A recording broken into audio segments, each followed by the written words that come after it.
В зората на човешката цивилизация са били забелязани странни явления в земната атмосфера. Днес някои от тях намериха научно обяснение, но една голяма част, въпреки напредналите технологии, все още остават загадка със съвременната ни наука. Нещо повече, неидентифицирани летящи обекти, чиято абревиатура е добре позната като НЛО, добива днес друго, подсъзнателно понятие, а именно, че това са апарати на високо развити извънземни цивилизации. Доказателствата за това се умножават лавинообразно през последното десетилетие. Гордостта на човешката цивилизация е на път да бъде наранена, осъзнавайки, че не сме най-интелигентните същества в Вселената. Днес, в началото на 21 век, съществуват достатъчно основания да поставим под въпрос голяма част от физичните, химичните и биологични закони, както и самото развитие на Земята и цивилизациите, съществували във времето преди нас. Науката днес отдавна е прехвърлила границата на реалността и обективността, като навлиза безотговорно и смело в света на фантазията, хипотезите и изобщо абсурдни предположения за произхода на човечеството. Ако не променим отношението си днес и сега към глобалните въпроси, които засягат оцеляването на планетата ни, то ще е само въпрос на време да осъзнаем, че възможността да изчезнем като хуманен вид от живият космос е напълно реална. Трябва да осъзнаем, че Земята е жив организъм и ако не живеем в симбиоза с него, то неумолимите закони на космоса ще ни го наложат. Човечеството днес страда от монетарната система. Система, която е създадена от самите нас. Система, която бавно убива в нас хуманните чувства. Система, която ни разделя.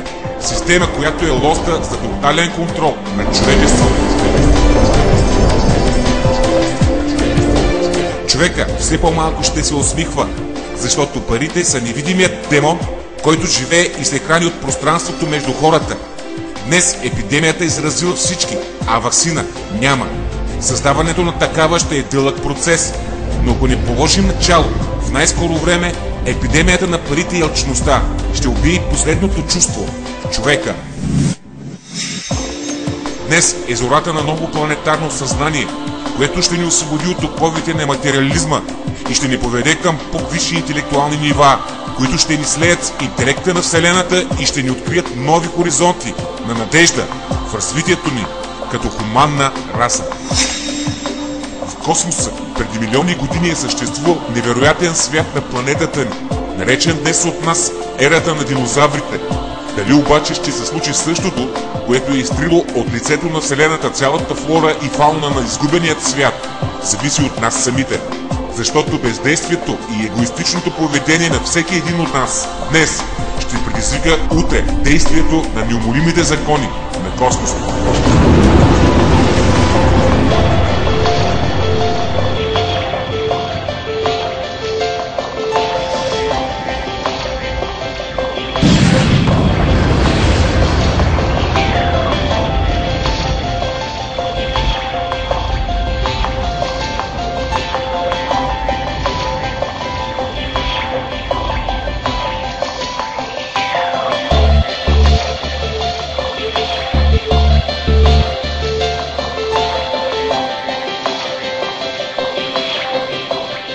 And the world impoverishes itself by spending $1 trillion a year on preparations for war and by employing perhaps half the scientists and high technologists on the planet in military endeavors. How would we explain all this to a dispassionate extraterrestrial observer? What account would we take of our stewardship of the planet Earth? We have heard rationales offered by the superpowers. We know who speaks for the nations. But who speaks for the human species? Who speaks for Earth? From an extraterrestrial perspective, our global civilization is clearly on the edge of failure. And the most important task it faces, preserving the lives and well-being of its citizens and the future habitability of the planet.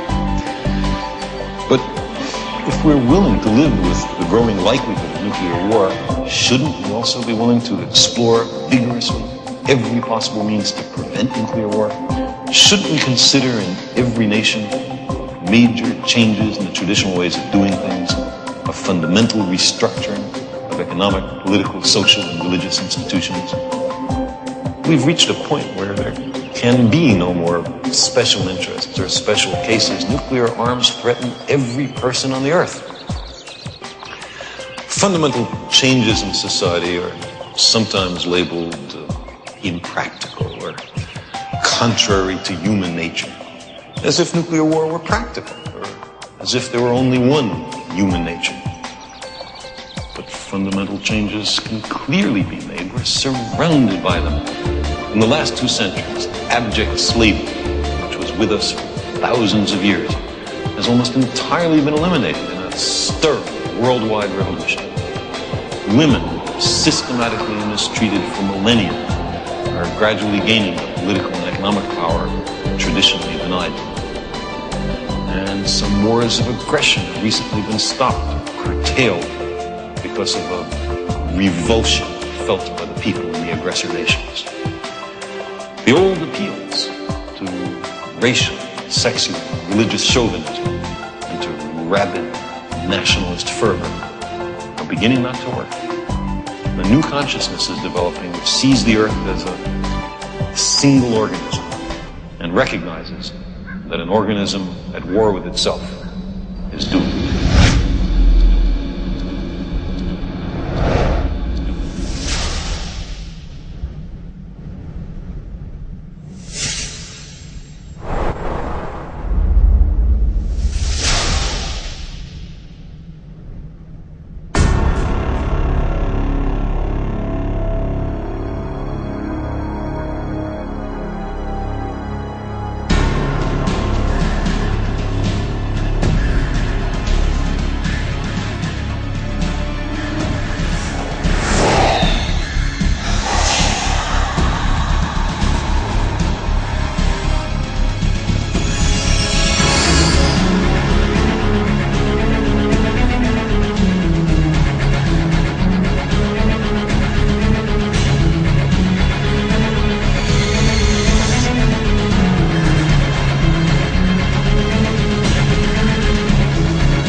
bere.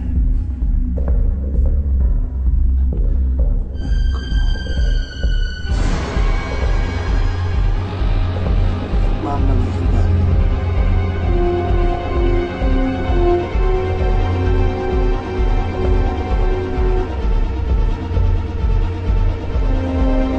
Se ne va. Sì.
Приключението нека започне сега.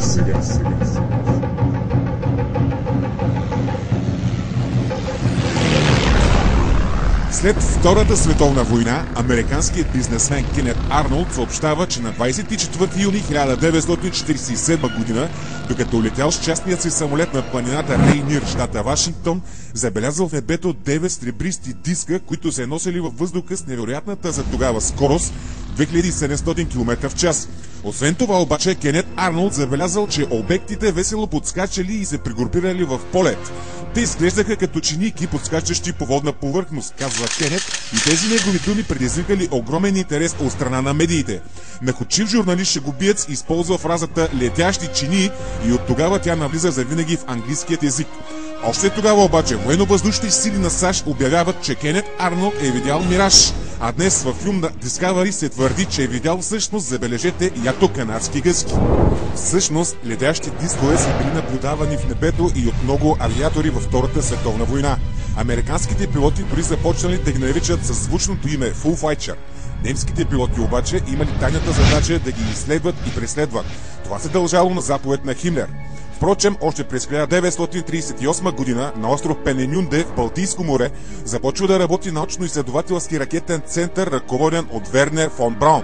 През 1941 година, когато руснаците разполагат само с няколко експериментални ракетни установки, така наречените Катюши, а американците дори нямат и това, в Третия райх е стартирала вече разработката на изключително мощна ракетна система, способна да изведе човек в космоса. За тази цел командването на Третия райх е използвало много евреи и затворници за прокопаването на километрични тунели, в които са били положени по-късно оборудване и нужната техника за началото на тази програма. Става въпрос за проекта А9-А10, който след 2 години вече е бил факт, като получава условното име ФАО-3. След края на войната, за проекта А9-А10, изпреварил най-малко с 15 години бъдещите американски и съветски космически разработки, не се чува нищо, което явно се обяснява с факта, че американците и руснаците изнасят от Нордхаузен цялото оборудване на подземният завод, заедно с стотици образци и модели на продукцията му, а главният конструктор Вернер фон Браун поел ръководството на ракетните програми на самите Съединени щати. Загатите, свързани с космическите разработки на Третия райх, обаче съвсем не приключват до тук, защото успоредно с програмата ФАО-3, ръководена от фон Браун, изглежда се е реализирала и друга, опираща се на съвсем други принципи. След 1933 година по заповед на Адолф Хитлер и със съдействието на Туле е създадена и организацията Аненербе. Тази организация е била подчинена лично на райхсфюрера на СС Химлер. Тя събирала сведения за всевъзможни свръхестествени явления, това число и НЛО. Тогава нацистите ги наричали просто дисколети. Има данни, че именно в рамките на тази програма през 1944 година в Германия е създадена първата летяща чиния, разработена в Техническата академия на Луфтвафе. Всъщност, за истинската дейност на Аненербе се знае много малко. Официално, след войната, малка част от документите на организацията се оказала в САЩ, но всъщност архива на Аненербе е в СССР. Преди това, през 1945 година, войниците от Червената армия, водейки ожесточени боеве в района на Долна Силезия, превзели старинният замък Алтан. Там били намерени огромно количество книги с някакви загадъчни текстове. Това всъщност се оказал архива на Аненербе. Документите, забележете, напълнили 25 ЖП вагона. Така те влезли прословутият строго секретен архив на бивша СССР, който и до днес съдържа документи с гриф по-висок от строго секретно. Така руснаците през 1945 година се здобиват с проектите за летящи дискове на нацистска Германия.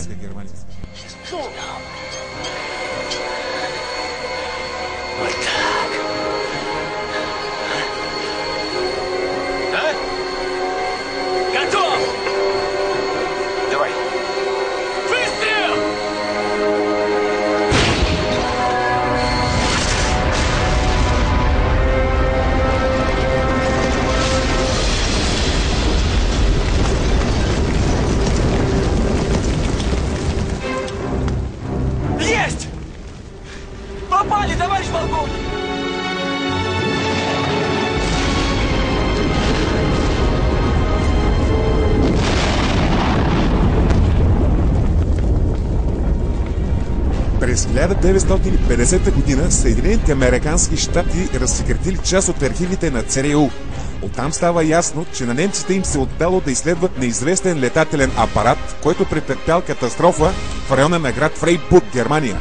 За целта Хитлер мобилизирал всички авиоинженери и експерти на СС, които са умели частично да го възстановят. Не успели да проумеят обаче принципа на двигателната система, което дало началото на нов вид изследвания в областта на антигравитационните двигатели. От разсекретените архиви на ЦРУ от 1950 година става ясно също, че немските авиоинженери усилено са събирали снимков материал на НЛО. Нека видим част от тези снимки.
От разсекретените документи на ЦРУ от 1954 година става ясно също, че в периода 1939 и 1944 година немците имали 9 изследователски предприятия, в които били изпитвани разнообразни проекти на летящи дискове. В архивите на АННРБ били открити също и няколко скици и инженерни планове на такива апарати. С поясненията, прикрепени към тях, става ясно, че това са само хипотетични варианти на устройството и двигателите, с които според нацистските инженери се задвижват действителните неидентифицирани летящи обекти. Хайнрих Химлер дори заповядал да се създадат няколко макета в реални размери, които били фотографирани, като трябвало уж случайно след това да попаднат в ръцете на командването на военно-въздушните сили на Великобритания. Така Химлер възнамерял да шантажира съюзниците, че Третият райх притежава тайно фантастично оръжие. Всъщност, смешното е, че точно тези снимки се използват днес от почитателите на нацизма, вярвайки своите идоли, че са притежавали функциониращи летящи чинии. Истината обаче е, че в средата на 1944 година бил създаден първият и последният подобен дисковиден апарат. Той бил с диаметър 26 метра и работил посредством импулсен генератор на магнитно поле. Но още при първият опит да полети, издигайки се на едва 27 метра над земята, се взривил. Тогава Хитлер спрял финансирането на проекта и насочил вниманието и усилията на своите